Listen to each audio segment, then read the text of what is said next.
actually, I mean, it's a job from the media as a journalist to be there as a fourth power, which means that we're there for the checks and balances for those who are in power.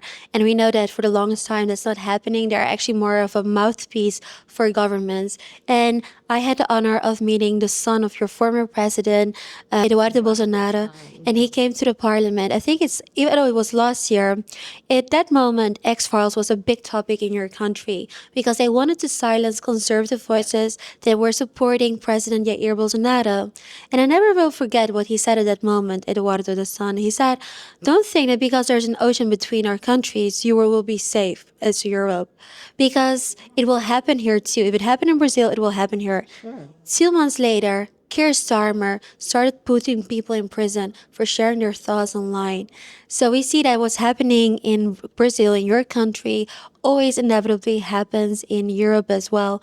At this moment, when we talk about freedom of expression, freedom of speech, what is the current state of that in your country? Oh, it's really terrible. Now, we, the conservatives, we live under a very, very tough censorship regime. And the leftists, the politicians, the leftist ones, they can say whatever they want. They can attack us. They can call Bolsonaro a genocide. What crime could be worse than genocide, right? And we can't even call Lula da Silva a thief.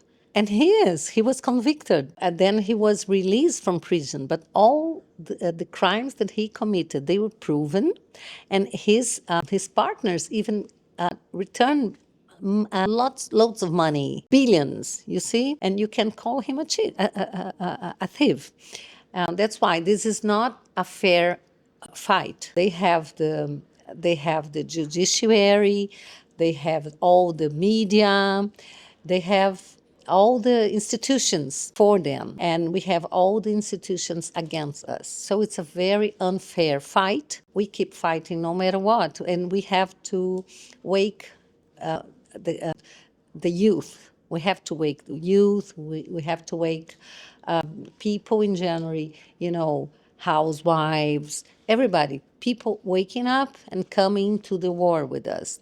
This is a war without weapons, Yes, right? right. Well, our weapons are our ideas, our arguments. They don't have arguments. That's why they have to use the force, because they don't have arguments. And, talking about it, you spoke about the judicial system. We know it's been weaponized. They are actually now convicting President Jair Bolsonaro. He's been in prison for 27 years. It's what we see in Europe as well. They try to put the same trick, of course, at Marine Le Pen, so she cannot run for office because they know she will win. They're afraid they will lose power. You have an amazing career before you entered politics as a prosecutor yourself, and we can see the rhetorical skills. I mean, I'm very happy I'm not your opposition because you leave no crumbles left on that. But still, it's a very tough fight that you're fighting. Yesterday, you told me with how many you are in parliament. It is not a fair fight. What is the progress still?